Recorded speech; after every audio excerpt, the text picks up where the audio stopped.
Donc, je m'appelle Thibaut, je suis développeur freelance, donc je travaille essentiellement allongé dans l'herbe. J'habite sur Agde. Donc, quand je me suis installé là-bas, on m'a dit que mon avatar n'était pas assez représentatif de la région, donc j'ai dû m'adapter. Alors, je vais commencer par faire un truc un peu peut-être inhabituel. Je vais commencer par vous demander d'éteindre votre esprit critique pendant 2 minutes. Pourquoi ? Parce que je vais dire un truc un peu approximatif qui aurait vraiment besoin d'être précisé, d'être détaillé, d'être expliqué. Et j'ai pas le temps de le faire en fait, puisque j'ai que 20 minutes, donc je vais devoir un petit peu couper. Donc, et puis comme c'est le point de départ de ma conf, je vais vous demander d'accepter le fait sans trop réfléchir. Et puis on en discutera après si vous voulez. Donc je vais appeler ça un point TF1. Je vous ai préparé un petit test pour vous aider à vérifier que votre esprit critique était bien éteint. Donc voilà, vous lisez ça et a priori, normalement, ça ne devrait plus vous faire tiquer. Sinon, prenez quelques secondes, faites le vide. C'est bon. On s'habitue très vite à ce genre de trucs. Donc, ce que je voulais vous dire, c'est que l'industrie du développement logiciel aujourd'hui, il y a un consensus pour dire qu'elle est déficiente. C'est-à-dire que construire ou faire construire un logiciel, et d'ailleurs on l'a vu juste avant, c'est encore une entreprise qui est hasardeuse. Donc, que vous soyez donc développeur ou alors que vous soyez du côté des clients, un projet informatique, c'est un peu comme prendre le train. En fait, on ne sait pas trop ce qu'on va obtenir à la base et puis à la fin. Et puis souvent, on a des problèmes on a beaucoup de projets en fait qui partent, soit qui sont abandonnés complètement, qui n'aboutissent pas, soit qui terminent avec des gros dépassements de budget, de délai, et souvent avec des problèmes de qualité. Voilà, donc c'est ce que je viens de dire là, c'est tellement approximatif qu'on dirait un discours de député. Donc ça s'explique, ça se précise, ça se détaille, j'ai les chiffres si vous voulez, mais voilà, j'ai pas le temps d'aborder ce point en détail, donc on va s'en contenter pour l'instant. On ferme le point TF1. Alors je vous donnerai quand même des références pour que vous puissiez vérifier par vous-même ce que je vous dis. Je vous renvoie notamment à une très bonne conférence, qui est la conférence de Cédric Baudin, qui s'appelle « Le pourquoi du comment de l'agilité ». Et donc Cédric, dans sa conf, en fait, fait un petit peu un retour sur l'histoire du monde du travail au XXIe siècle, enfin au XXe et XXIe siècle. Donc il fait le parallèle avec la rationalisation du travail, comment on en est arrivé là aujourd'hui, et comment, en réaction à cette situation, sont nées les démarches agiles. Alors justement, ça c'est le deuxième prérequis de ma conf. J'ai besoin que tout le monde, globalement, dans cette salle, ait à peu près une vague notion de ce que signifie l'agilité. Donc je vais faire un rapide résumé, juste pour que tout le monde parte sur le même pied et puisse suivre. Alors je sais qu'il y a des agilistes convaincus dans la salle, donc vous allez vous ennuyer pendant 3 minutes, je suis désolé. On va appeler ça le point Arte. Donc l'agilité, qu'est-ce que c'est ? Très rapide résumé. Alors, en 2001, 17 experts de l'industrie du logiciel se réunissent dans une station de ski. Ils vont boire du vin, manger de la fondue et réfléchir sur comment on pourrait construire des logiciels d'une manière un petit peu plus fiable. Alors, le résultat de ce week-end, c'est leur grande expérience et le vin blanc aidant, ils vont pondre un manifeste, le manifeste agile. Alors, le manifeste, c'est un terme pompeux pour dire 2 pages web avec du texte. Et ce manifeste, en fait, liste un certain nombre de valeurs et de principes. Et quand on adhère à ces valeurs et ces principes, du coup, ça va nous amener à privilégier certaines pratiques professionnelles plutôt que d'autres. On va y revenir. Alors, ensuite, ces méthodes et ces principes vont être empaquetés, formalisés dans ce qu'on appelle donc des méthodes agiles, c'est-à-dire des méthodes de travail un petit peu plus cadrantes, comme Scrum, par exemple. Donc a priori, Scrum, c'est un des produits phares de l'agilité. Là, c'est un truc qui est pas mal popularisé aujourd'hui. Et donc, c'est un ensemble de pratiques, de méthodes, de pratiques qui nous permettent de respecter les valeurs de l'agilité. Alors, pour comprendre l'intérêt des méthodologies agiles, il faut les comparer aux méthodes classiques, c'est-à-dire ce qu'on faisait avant qui n'était pas de l'agilité, quoi. Alors en fait, l'agilité, c'est pas simplement un ensemble d'outils ou de pratiques, c'est un changement de paradigme, donc un changement de façon de voir le monde et d'appréhender le développement logiciel. C'est-à-dire qu'on va vraiment avoir une approche différente des choses, et cette approche différente va nous amener à remettre en cause des pratiques qui, jusqu'à maintenant, allaient de soi, en fait. Par exemple, on va passer d'une approche prédictive à une approche réactive. Ça veut dire quoi? Ça veut dire que plutôt que d'essayer de prévoir à l'avance, en amont du projet, tout ce qui va se passer, et de faire des plans et des diagrammes de Gantt, et des cahiers de spécification de 200 pages, ben, on va plutôt, on va essayer d'être un petit peu plus humble, on accepte qu'on ne peut pas tout prévoir à l'avance, et puis on va du coup procéder par itération courte et par livraison incrémentale. On va passer d'une approche contractuelle et conflictuelle à une approche plus collaborative. C'est-à-dire plutôt que de blinder des contrats, on va plutôt essayer d'avoir une approche où on va créer une véritable collaboration avec son client, avec son prestataire, et puis en tenant compte des besoins de chacun. Alors voilà, c'était vraiment un petit résumé de l'agilité, et puis on va revenir un petit peu dessus tout à l'heure.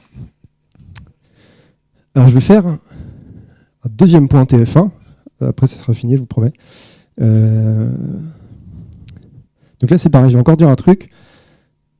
Vraiment on pourrait passer des heures à le prouver, à le détailler, à l'expliquer, etc. Et encore une fois j'ai pas le temps, donc je vous demande de l'accepter comme un fait, puis on en discutera après si vous voulez. L'agilité ça fonctionne bien, et ça fonctionne mieux que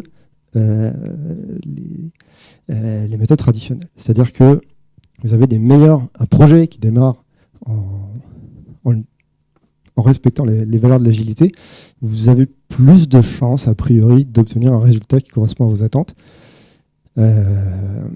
plutôt qu'avec une méthode traditionnelle, donc un cycle en V, des grosses specs, etc.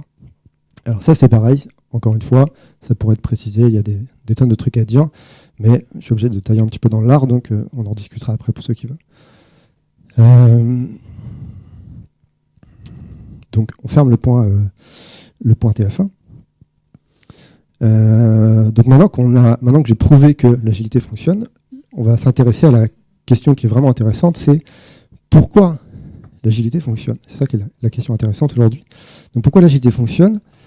Et donc pour répondre à cette question, je vais commencer par expliquer dans quel cas l'agilité ne fonctionne pas, parce que c'est un des arguments que j'ai souvent.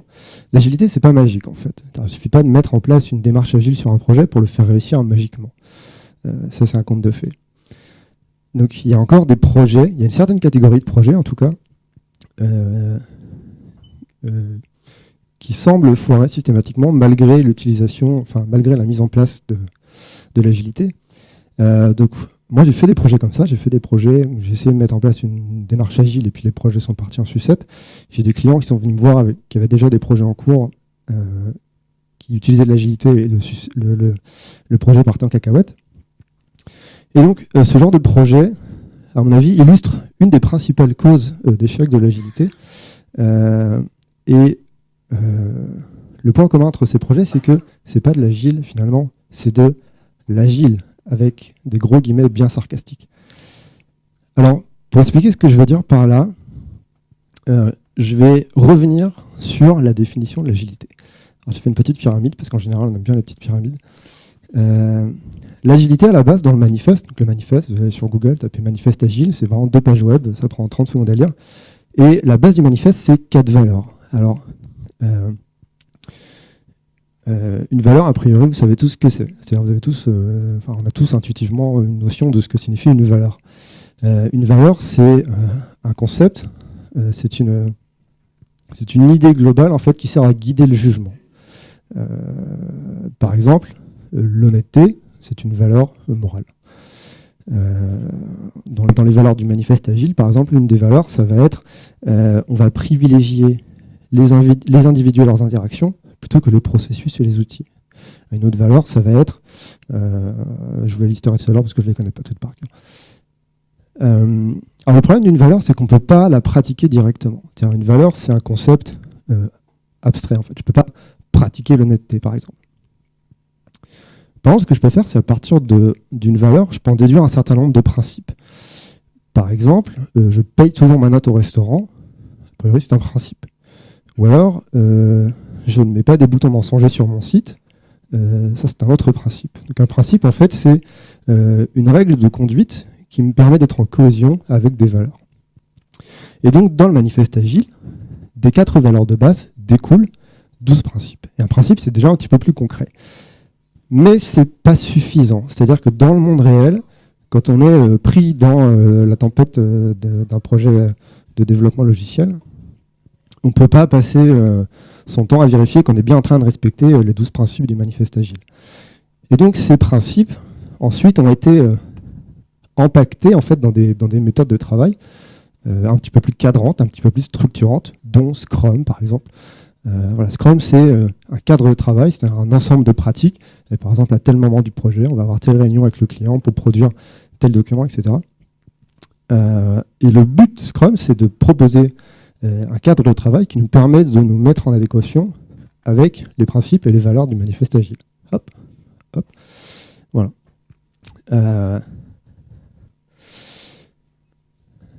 Et à la base, cet ensemble, ce truc-là, finalement, pour moi en tout cas, a priori, l'agilité, c'est tout ça. Alors le problème, c'est que faut bien comprendre que les pratiques de l'agilité, donc par exemple les pratiques de Scrum, ne sont que des moyens de remonter la pyramide. Ce ne sont que des moyens de se mettre en adéquation avec les principes et les valeurs, surtout les manifestes agiles. Le problème, c'est que l'agilité, finalement, c'est un terme marketing. Comme disait Lionel Chanson, qui est pas là, qui aime bien troller. C'est un terme marketing, c'est-à-dire que c'est un mot parapluie, en fait, qui sert à regrouper un ensemble d'idées pour en faciliter la diffusion. Alors, je ne parle pas forcément d'une diffusion commerciale, mais les idées, finalement, de l'agilité, elles existaient déjà avant. Et simplement, finalement, l'agilité, on a fait un beau paquet. On les a regroupés en un tout cohérent pour en faire quelque chose qu'on peut expliquer et diffuser plus facilement.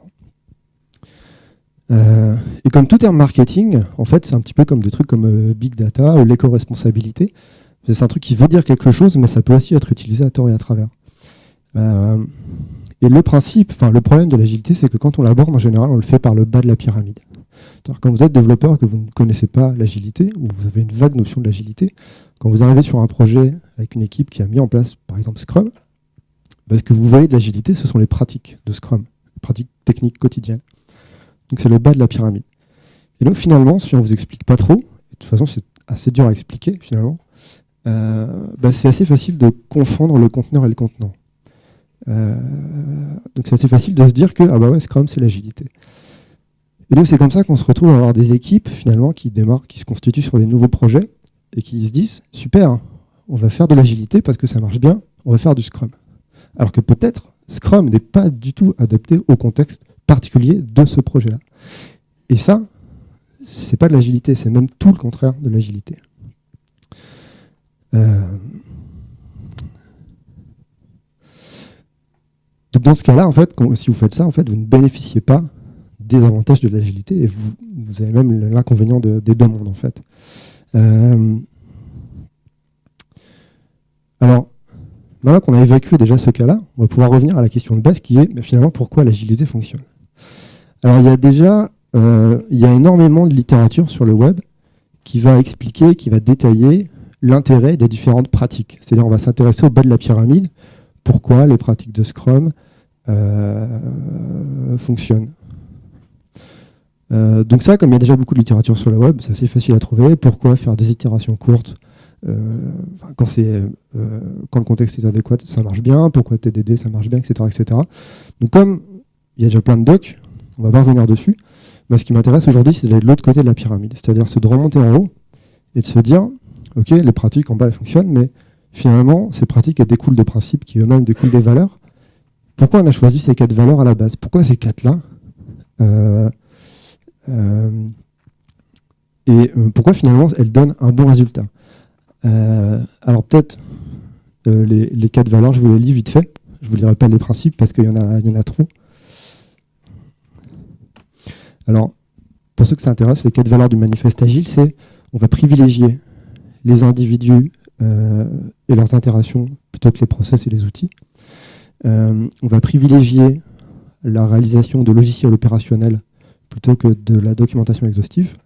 On va privilégier la collaboration avec les clients plutôt que la négociation contractuelle, et on va privilégier l'adaptation au changement plutôt que le bête suivi d'un plan. Alors vous voyez que c'est relativement abstrait, et donc on ne peut pas le mettre en application directement. Donc finalement, pourquoi ces 4 valeurs-là ont été choisies et pourquoi finalement elles donnent par extension des pratiques qui fonctionnent plutôt pas mal. À mon avis, ça c'est vraiment mon avis personnel, elles fonctionnent parce que, pour une simple et bonne raison, c'est qu'on est tous des humains. Alors a priori, on est tous des humains dans la salle. Alors peut-être je me trompe, il y a peut-être des robots ou des IA, mais j'en ai pas vu. Et donc nous sommes des humains, nous sommes embauchés par des humains pour construire des logiciels pour des humains. Et donc en tant qu'humains, nous sommes câblés d'une certaine façon. Alors il y a toujours des variations individuelles, mais pour les trucs vraiment importants, a priori, on est tous pareils. Par exemple, en tant qu'humains, nous sommes dans une recherche de sens. Nous aimons bien faire des trucs qui ne sont pas absurdes en fait. Alors, nous aimons bien déployer notre énergie pour produire quelque chose qui a une utilité ou qui nous semble utile. Alors c'est un truc qui est totalement subjectif, en fait. C'est-à-dire qu'il n'y a aucune activité n'est porteuse d'un sens en soi. Peut-être que moi, une activité qui aura un sens pour moi ne sera pas intéressante et ennuyeuse pour mon voisin. Ça, c'est pas grave. Par contre, pour que je puisse mettre du sens dans une activité, il y a quand même certains prérequis. Par exemple, il me semble que ça aide en fait quand l'activité en question répond à une certaine produit quelque chose qui a une certaine utilité, au moins selon des critères qui me sont propres. Il faut aussi que je puisse m'approprier l'activité en question. C'est-à-dire qu'il faut que j'ai un minimum de marge d'initiative en fait. Alors ça veut dire quoi? Ça veut dire qu'en tant que développeur, par exemple, quand vous êtes sur un projet, que vous développez une fonctionnalité et que vous savez que la fonctionnalité ne sera pas utilisée, et vous êtes obligé de la développer pour des raisons purement contractuelles, parce que le projet est géré comme ça, et alors que peut-être que le contexte du client a changé. Donc vous travaillez sur un truc, vous savez que ça ne sera pas utilisé, vous savez que ce que vous faites n'a pas vraiment de sens. C'est absurde en fait. Pareil, si dans votre travail, on vous prive d'initiative en vous imposant de suivre un process, en vous imposant des objectifs chiffrés, finalement on vous prive du sens de votre activité. Et donc ce que vous faisiez avant, qui avait peut-être un sens, est devenu absurde. Alors ça c'est le premier point, c'est que nous sommes dans une recherche de sens. Le deuxième truc, c'est que nous sommes des animaux sociaux. C'est-à-dire que nous éprouvons naturellement une espèce de satisfaction profonde lorsque nous vivons des interactions sociales qui sont positives et constructives.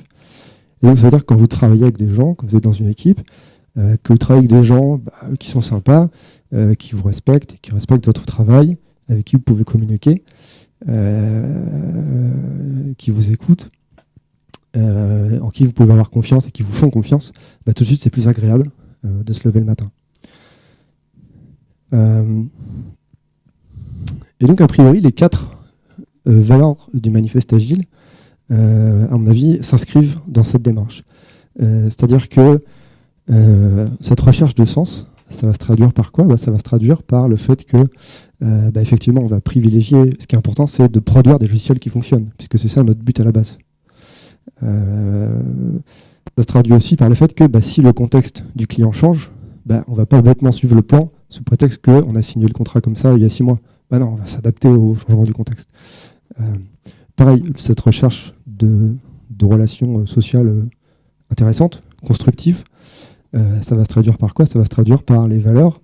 Oui, on va privilégier la collaboration plutôt que la négociation contractuelle. Donc à mon avis, l'origine et l'explication de pourquoi l'agilité, finalement, quand elle est bien pratiquée, fonctionne. Alors du coup, j'arrive à la fin du temps qui m'est imparti, donc je vais devoir conclure. Et donc, à l'issue de cette petite présentation, donc je sais qu'il y a plein de trucs, je suis allé un peu vite, il y a des trucs qui sont peut-être restés flous, donc je serais heureux d'en discuter après. Il y a quand même 3 trucs, donc du coup, à mon avis, qui me paraissent importants à retenir. Le premier truc, c'est que pour construire ou faire construire des logiciels, l'agilité, ça fonctionne pas mal. Ça fonctionne à condition de faire de pratiquer vraiment l'agilité. C'est-à-dire que si pour vous l'agilité c'est juste un truc à la mode et que vous mettez en place quelques pratiques agiles et puis que vous vous contentez de ça sans comprendre qu'en fait ce sont simplement des points de départ qui permettent après de pratiquer les principes et les valeurs de l'agilité, alors vous ne bénéficiez pas des avantages de l'agilité. Ça, c'est le premier point. Le deuxième point, du coup, c'est finalement pourquoi l'agilité fonctionne. Parce que l'agilité, en fait, elle nous redonne notre place d'humain dans les projets. C'est-à-dire que en pratiquant l'agilité, on arrête de se considérer comme des machines ou comme des robots. Non, on est des humains, on travaille avec des humains, on travaille pour des humains.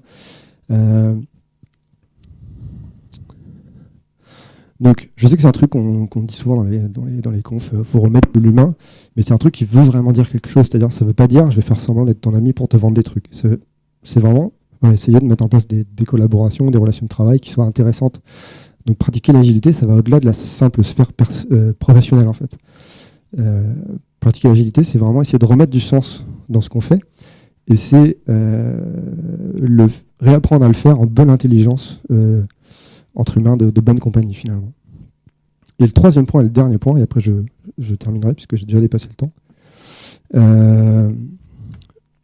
Donc les idées de l'agilité, en fait, elles sont intéressantes, et même si l'agilité est née dans l'industrie du développement logiciel, je pense que les idées de l'agilité, elles devraient en tout cas transpirer dans tous les domaines de l'activité humaine. C'est-à-dire qu'aujourd'hui, il y a on a une espèce de déshumanisation de nos activités, en fait, qui est un peu partout. C'est-à-dire qu'on nous bombarde avec des process, avec des démarches qualité, avec des objectifs chiffrés, etc. Vous pouvez être sûr que quand vous allez à la banque voir votre conseiller financier, il n'est pas là pour vous conseiller, il est là pour vous vendre des trucs parce qu'il a des objectifs. Et l'agilité, elle nous dit que ce truc-là, il faudrait essayer de freiner un petit peu parce que c'est peut-être pas forcément vers ça qu'on veut aller en tant qu'individu et en tant que société. Donc finalement, l'agilité nous explique que un chiffre, c'est juste un chiffre, en fait. Ce qui est intéressant, c'est de se rappeler qu'on travaille avec des humains et pour des humains. Donc, essayons d'arrêter finalement de nous battre à coups d'avenants et de CGV, et plutôt essayons de mettre en place des collaborations qui soient intéressantes. Et puis surtout, finalement, l'agilité nous donne des outils pour retrouver un petit peu d'humanité dans notre travail, et puis pour réapprendre aussi à nous lever avec enthousiasme, et puis être fiers de notre travail. Merci de votre attention.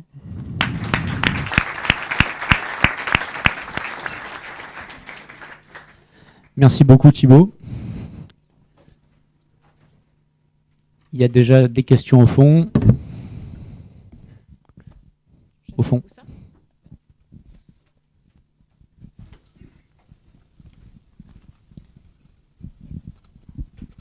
Tu disais que tu as peut-être été un peu trop rapidement certains concepts et que c'était peut-être un peu confus, donc c'est le cas en ce qui me concerne. Est-ce que tu pourrais justement, assez brièvement, développer, par exemple, un processus agile avec une description brève mais concrète de ces nouveaux outils, ces nouvelles pratiques utilisées dans un processus de développement, mais un processus plus global, pour se rendre compte plus concrètement de ces nouvelles pratiques et méthodes. Ok, alors un exemple, vraiment un exemple concret. Donc, un projet agile, comment ça va se passer ? Déjà, tu vas par exemple, très rapidement, tu vas rencontrer un client, un prestataire potentiel. Plutôt que de te dire, on va commencer par écrire un cahier de spécification de 200 pages qu'on va signer et puis on va revenir dans 6 mois. Tu vas commencer par établir, en fait, dans une liste qu'on appelle un backlog, une liste des fonctionnalités, des besoins du client. Et c'est une liste qui est vraiment très peu détaillée. C'est-à-dire, tu vas avoir une liste de besoins, en fait, mais simplement le titre, et tu vas laisser ton client trier cette liste. Et ensuite, tu vas procéder par itération courte de 2 semaines. C'est-à-dire, tu vas dire à ton client, voilà, donc ça, aujourd'hui, à l'instant T, ce sont les besoins qui vont vous apporter le meilleur retour sur investissement. Donc, ces trucs-là, pour les 2 prochaines semaines, on va les détailler, et puis on va les réaliser.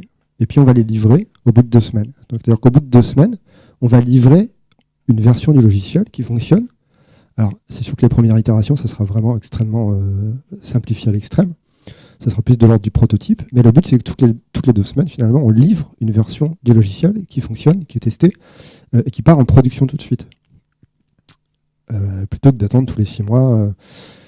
Et donc, finalement, toutes les 2 semaines, les fonctionnalités que tu as livrées, ce sont celles qui apportent le meilleur retour sur investissement à ton client. Et toutes les 2 semaines, il a une version du logiciel qui fonctionne. Alors, c'est pas aussi simple que ça. Voilà. Il y a quand même quelques pratiques à mettre en œuvre pour faire ça, mais c'est un peu l'objectif. Le but, c'est que ton client il puisse piloter son projet en temps réel. C'est-à-dire qu'à un moment, s'il a besoin d'arrêter la collaboration parce qu'il y a un changement dans son contexte, un changement politique, économique, ou alors il a plus de sous parce que sa maison a brûlé ou quoi, hop, il peut arrêter. Il n'est pas obligé de cramer ces 6 mois de budget qu'il n'a plus. Il peut aussi revenir sur ses priorités. Peut-être que les fonctionnalités qui étaient au début de la liste, 2 semaines après, peut-être que finalement, elles vont descendre un peu plus bas parce qu'il y a un autre truc qui s'est rajouté. Donc on va fonctionner comme ça. Donc c'est vraiment un résumé vraiment raccourci pour pas... mais si tu veux, on pourra en rediscuter après. Je ne sais pas si ça répond à ta question. Ça commence ? Bon. D'autres questions ?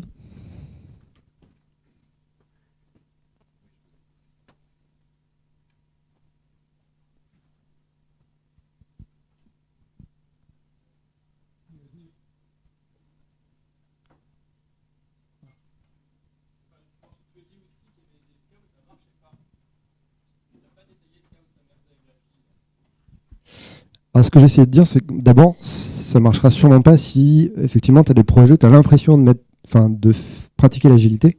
Et en fait, non, c'est juste un déguisement. Donc déjà, dans ce cas-là, tu n'as pas les avantages. Donc du coup, effectivement, tu ne peux pas avoir un meilleur taux de réussite. Malgré tout, tu vois, je pense que l'industrie du logiciel, ça reste balbutiant à l'échelle de l'humanité. Et donc, ça reste une aventure humaine, chaque projet. C'est pas un truc que tu peux industrialiser, en fait. C'est-à-dire qu'aujourd'hui, ça reste des humains qui construisent des logiciels, c'est pas un truc qui est automatisable. Et donc, tu n'auras jamais un taux de réussite de 100%. Ça reste aujourd'hui de l'ordre du fantasme, quoi. Donc, de toute façon, tu n'as aucune méthode ou organisation de travail qui te donnera 100% de réussite dans le développement de logiciels. Ça répond à ta question ? Il y a des questions.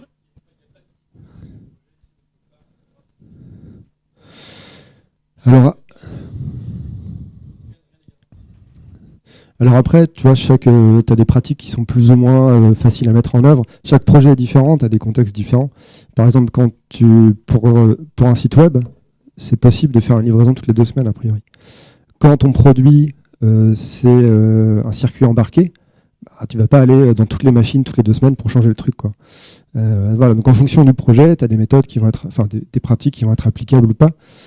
Et donc c'est pour ça que l'agilité, finalement, c'est plus un ensemble d'idées qui vont nous amener à réfléchir sur nos pratiques et nos méthodes et choisir celles qui vont être adaptées en fonction du projet. Tu vois, donc, je ne peux pas te dire fais des itérations courtes, ça va marcher mieux. Ah non, ça dépend de ton projet.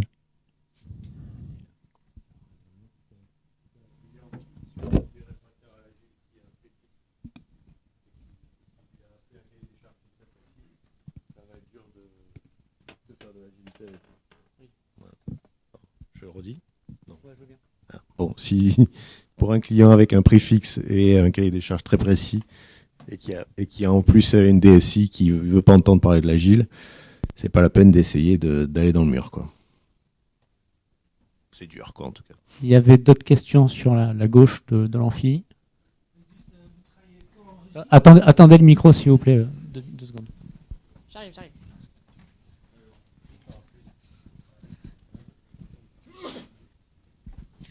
Oui, ça rejoint un peu la question tout à l'heure, c'est que vous travaillez que en régie, en fait. Vous travaillez pas sur de contrats fixes, c'est pas possible. Vous ne pouvez pas construire une maison avec une gestion agile.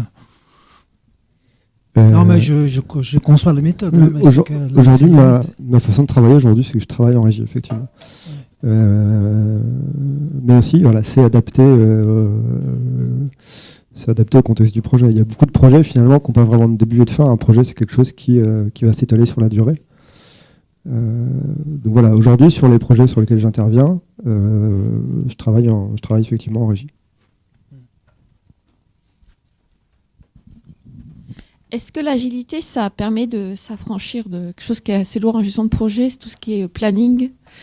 Et est-ce que tu aurais un exemple de start-up ou de développement web exemplaire en agilité? Alors le planning, l'agilité ne dit pas le planning c'est mal. L'agilité va nous dire ça sert à rien de faire un planning pour les 6 prochains mois, puisque finalement, on peut pas forcément, on peut faire un planning pour les 6 prochains mois. Ce que l'agilité nous dit, c'est que s'il y a un changement du contexte, à un moment il va falloir s'adapter. Voilà, ce qu'elle ne dit pas, c'est qu'il faut rien planifier. Tu vois. Dans Scrum notamment, tu vas avoir éventuellement un plan sur les prochains sprints. Tu vas avoir différentes manières de découper ton projet pour aussi avoir une vision un petit peu à long terme, en gardant à l'esprit que c'est une vision qui est ce qu'elle est, quoi. C'est-à-dire un truc qui est flou et qui peut changer à tout moment.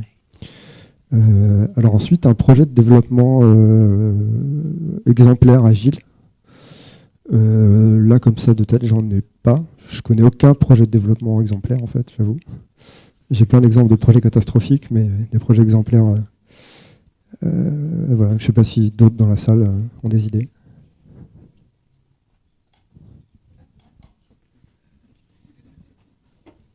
Non, ça c'était dans le point TF1, donc... Non, mais voilà, un projet, ça reste une aventure humaine, c'est jamais, il n'y a jamais de réussite à 100%. Je pense qu'il y a pas mal de logiciels open source aujourd'hui qui sont développés sur ce mode-là, qui fonctionnent très bien. Donc voilà, aujourd'hui, je peux pas te dire, ce projet-là il est exemplaire parce que chaque projet est unique, et donc en fonction des critères que tu vas... c'est pour ça que c'est difficile en fait de mesurer la réussite ou l'échec d'un projet, parce que le critère de réussite ou d'échec ou la zone grise entre les deux de chaque projet dépend de ce projet-là, quoi.